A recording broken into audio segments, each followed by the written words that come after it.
besedo dajem kandidatu za predsednika vlade, gospodu Janezu Janši, da v skladu z drugim odstavkom 227. člena Poslovnika Državnega zbora predstavi programske zasnove vlade. Kar izvolite.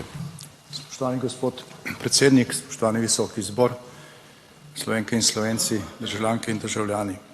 V prav tako pomladnih majskih dneh na začetku gradnje slovenske države, maja leta 1990 je v tej isti dvorani, takrat še nekoliko drugačnega izgleda, prisegala prva demokratično izvoljena slovenska vlada. Njen predsednik Lojze Peterle je tukaj predstavil program, ki je imel dve ključni točki. Suverena, samostojna slovenska država, ki pa mora postati demokratična z vsemi svojimi institucijami. Se pravi, osamosvojitev in demokratizacija, kar sta bili tudi dve ključni točki Majniške deklaracije, ki jo je Tone Pavček prebral kako leto prej na Kongresnem trgu. Takrat, ko je Lojze Peterle tukaj predstavil program prve slovenske vlade, ki je bil širši od tega, kar je bila koalicija Demos in v katero so bili povabljeni in tisti vladi so sodelovali tudi ministri iz takratnih opozicijskih strank, tudi tistih, ki so sicer vladi nasprotovali, bila je odprta, inkluzivna. Takrat se je verjelo, da bo od teh dveh ključnih točk programa najtežje uresničiti prvo, se pravi suvereno in samostojno Slovenijo. Predstavljali smo si, da po tistih prvih volitvah bo demokratizacija in tranzicija iz enopartijskega režima v demokratični parlamentarni sistem lažji del projekta.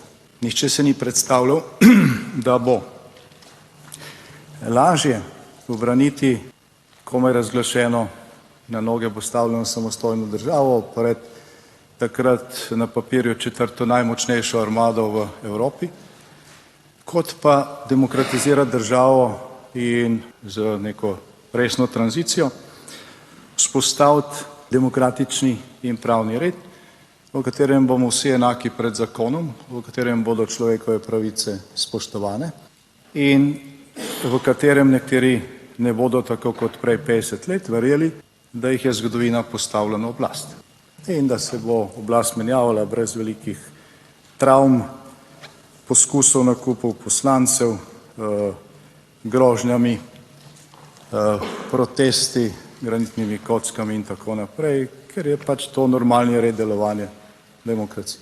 Žal smo se takrat zmotili. Lažje je bilo Slovenijo osamosvojiti, kot jo demokratizirati, ker če bi bilo tisto takrat uresničeno do konca, jaz danes ne bi stal tukaj. Potem, ko sem bil vedno neposredno izvoljen vse sklice tega parlamenta, mislim, da sem edini v tej dvorani, velikokrat z največjim številom glasov v svojem okraju ali pa volilni enoti. Zagotovo nekaterih točk programa iz koalicijske pogodbe, ki je bila podpisana včeraj, danes tukaj ne bi bral, ker bi bile nepotrebne. Žal je Slovenija tranzicijo opravila nekako na pol in tako nas tudi v prihodnjih letih čaka dvojno delo. Dokončanje nekaterih procesov demokratizacije, ki pač niso bili uspešno zaključeni, ker so se na nekaterih uradih zgolj zamenjali napisi z nazivom institucije in imeni, tisti, ki sedijo, vsebina pa je ostala stara, tudi potem, ko so se ljudje zamenjali, ampak so prišli njihovi sinovi, nečaki in tako naprej na ista mesta. Včeraj je koalicija, ki se trudi postaviti razvojno vlado, podpisala koalicijsko pogodbo, v kateri so tudi temeljna izhodišča, ki jih bom predstavil. Zdaj, če bo dovolj glasov in bomo predstavili tudi program prihodnje vlade, bomo predstavili tudi podrobneje ukrepe. Temeljne vsebinske prioritete koalicije, ki skuša postaviti razvojno vlado, so naslednje. Razvoj in blaginja Slovenije, boj proti korupciji in organizirani kriminaliteti, decentralizacija in debirokratizacija. Cilj uresničevanja teh prioritet je oblikovanje Slovenije kot države priložnosti, blaginje in pravičnosti, v kateri se bo vsak odgovoren državljan počutil varnega in sprejetega. Politike koalicije bodo temeljile na merljivih ciljih, odgovornosti nosilcev odločitev in rednem spremljanju rezultatov, torej na meritokraciji. Koalicija bo svoje razvojne politike gradila na ambiciji oblikovanja uspešne Slovenije. Mi ustvarjamo zato, da bodo naši potomci na boljšem, kot smo bili mi. Ustvarjamo stvari, na katere bodo ponosne prihodnje generacije. Namesto zavisti ponujamo ambicijo in priložnosti. Zagovarjamo prepričanje, da z dobrim delom in trudom lahko uspemo. Želimo oblikovati družbo, v kateri posameznik ne bo odvisen od države, da bo lahko razvijal sebe, gradil na lastni neodvisnosti in samostojnosti. Naš cilj je Slovenija kot visoko razvita, konkurenčna in socialno odgovorna država, ki temelji na znanju, inovacijah, pravičnosti in visoki kakovosti življenja. Naš cilj je država, ki spoštuje dostojanstvo vsakega človeka, tudi mrtvih, ter mu omogoča, da v varnem okolju razvija svoje talente in ustvari družino. Zagovarjamo hitrost razvoja, kakršno je posameznik ali podjetje sposoben doseči. Država mora oblikovati spodbudno okolje za vse tiste, ki želijo iti hitreje in višje. Tistim, ki kljub trudu, delu ali zaradi nesrečnih okoliščin spodrsne, pa pomagamo socialno mrežo. Država vodi postopke za njihovo čimprejšnjo reaktivacijo in čimprejšnji povratek na trg dela. Država mora ustvarjati pogoje za uspeh posameznika, ne nadomeščati njegove pobude, socialna politika pa mora zagotavljati varnost tistim, ki jo resnično potrebujejo. Spoštovani, smo žal med tistimi evropskimi državami z najstarejšim prebivalstvom. To je strateški problem Slovenije. Rodnost je drastično padla. Tudi v Evropi. Rešitev zanj, tako v Sloveniji in Evropi, pa ni v priseljevanju, ampak v dvigu blaginje, učinkovitejšem delovanju vseh podsistemov, večjemu veselju do življenja ter povečanju rodnosti. Slovensko družino zato postavljamo v ospredje kot temeljno celico družbe.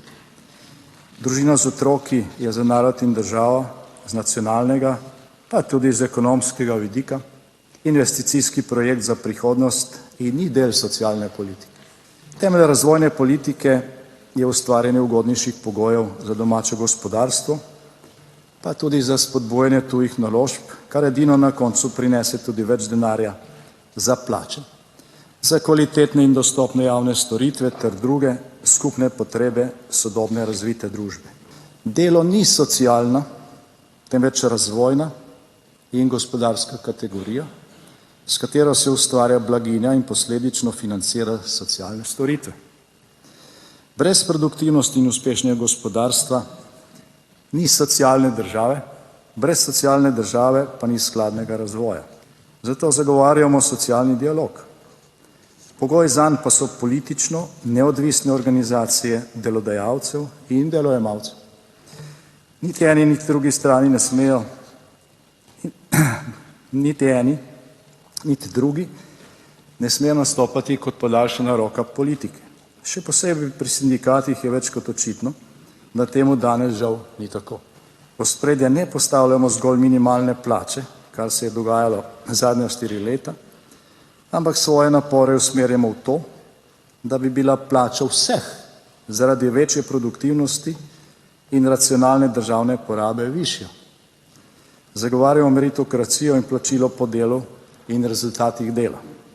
Ni napredka brez konkurence. Namesto dodatnih obdavčitev vseh, ki so vlagali v lastna stanovanja in hiše, bomo z debirokratizacijo, decentralizacijo in jamstveno stanovanjsko shemo za mlade ustvarjali pogoje, v katerih si lahko čim več posameznikov zgradi lastno streho in lasten dom. Zagovarjamo razumne politike varovanja okolja, ki omogočajo tako blaginjo kot zdrav naravni življenjski prostor ter povečujejo energetsko suverenost države. Prehranska varnost in energetska varnost sta bistvena elementa nacionalne varnosti. Z učinkovitimi ukrepi bomo krepili celotno kmetijsko-prehransko verigo s posebnim poudarkom na mladih, predvsem mladih prevzemnikih kmetij in družinskih kmetijah.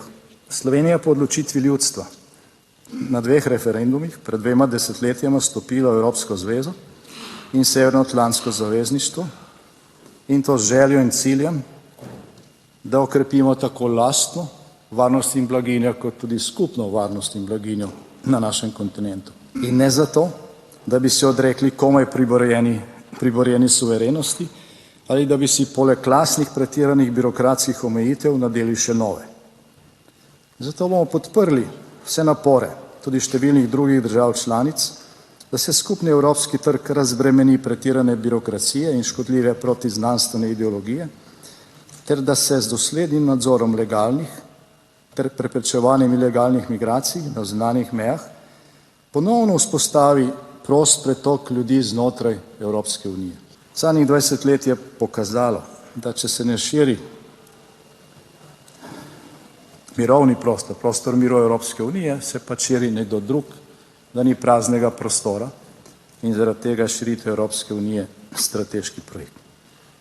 Koalicija bo posebno pozornost namenila kakovostnemu, dostopnemu in sodobnemu izobraževanju na vseh ravneh ter spodbujanju vseživljenjskega učenja kot temelju razvoja. Pred nami je desetletje, ker bo vseživljenjsko učenje postalo norma.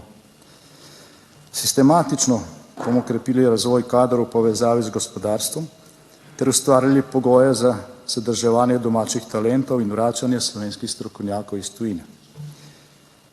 Preko načela, da mora denar iz javne zdravstvene blagajne slediti pacientu, bomo dograjevali sistem s ciljem zagotavljanja dostopnega, kakovostnega in učinkovitega zdravstvenega varstva za vse državljane. Zagovarjamo decentralizacijo države in finančno samostojnost občin, kot jo določa slovenska ustava.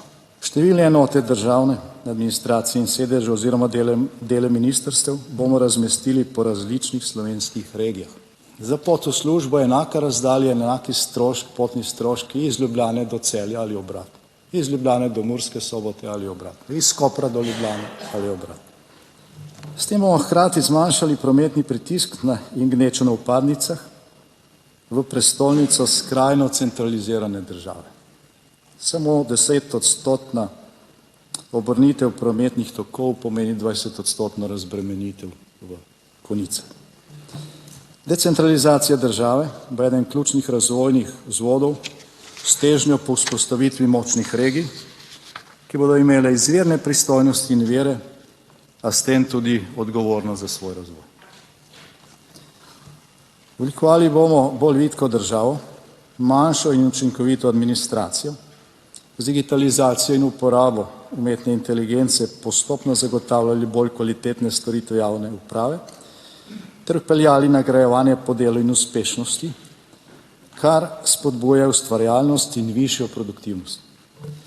Odpravljali bomo birokratske ovire, gradili bomo sproščeno Slovenijo, ki ne bo temeljila na predpisih, ampak na zdravem razumu in zdravi tekmovalnosti, a tudi odgovornosti. Koalicija bo usmerjala reforme na tiste ukrepe in področja, ki izboljšujejo položaj in življenje ljudi. Za nas so pomembne vse pravice in pravice vseh, tako manjšine kot večine. Enakost pravic je temelj skupnega sožitja v dobro družbo. Korupcija razkraja družbo, kar vidimo vsak dan in vsako uro, draži javne storitve, ruši zaupanje državljank in državljanov institucije države in uničuje okolje zdrave konkurence ter družbenega razvoja. Koalicija je zato oblikovala steber prioritetnega pregona in zatiranja korupcije in organiziranega kriminala. V okviru naše ustavne ureditve in preko tega stebra bo vzpostavljen celovit sistem institucij za zatiranje korupcije in organizirane kriminalitete. Ravno v zadnjih dneh vidimo, da je to še večja prioriteta, kot pa smo verjeli.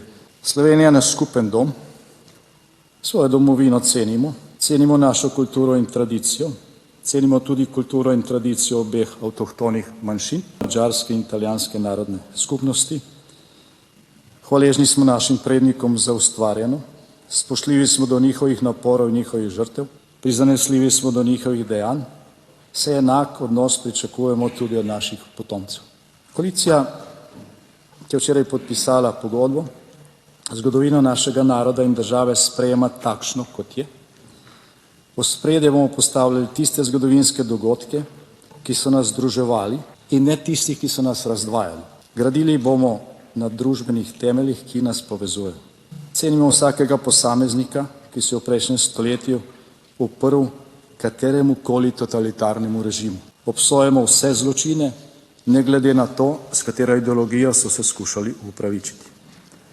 Zavedamo se, da mora vsaka civilizirana družba najprej spoštljivo pokopati svoje mrtve in s tem omogočiti temeljno stanje, v katerem dejstvo, da različno mislimo o preteklosti, ne onemogoča sodelovanja v korist prihodnosti. Zavedamo se, da samostojne Slovenije in slovenske države zagotovo in dokazano ne bi bilo brez slovenske osamosvojitve, ki je slovenski narod združila. Vrednote slovenske osamosvojitve so zato vrednotno središče slovenskega naroda in države ter temelj, na katerem samostojna Slovenija stoji. Na tem temelju ne branimo preteklosti, ampak gradimo prihodnost, ker je edini temelj, ki ga imamo. Pri tem smo pripravljeni sodelovati z vsemi deležniki. Tudi opoziciji, če bo vlada izvoljena, bomo ponudili sodelovanje v okviru partnerstva za razvoj z ambicijo, da znotraj njega dogovorimo tudi nekatere potrebne dopolnitve naše ustave. Prav tako bomo opozicijo povabili k sodelovanju znotraj konvencije o prihodnosti Slovenije, katere cilj bo določiti razvojne prioritete Slovenije za naslednja 3 desetletja. Spoštovani, hvala vnaprej za podporo in Bog živi uspešno Slovenijo.